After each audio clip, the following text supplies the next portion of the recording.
जय महाराष्ट्र मित्रांनो. तुम्हाला माहीत आहे का कॅनपासून प्रश्नार्थक नकारदर्शक वाक्य कसे बनतात? चला तर आपण बघूया. Can't you help me with my homework?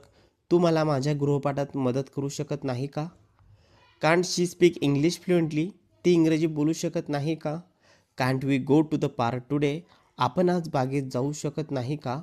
Can't he play the guitar well? तो गिटार चांगल्या प्रकारे वाजवू शकत नाही का?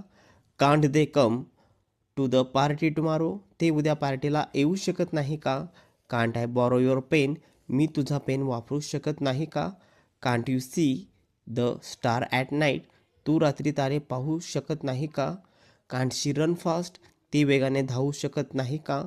Can't we meet our friend today? आपण आज आपल्या मित्राला भेटू शकत नाही का? Can't he help us with this work?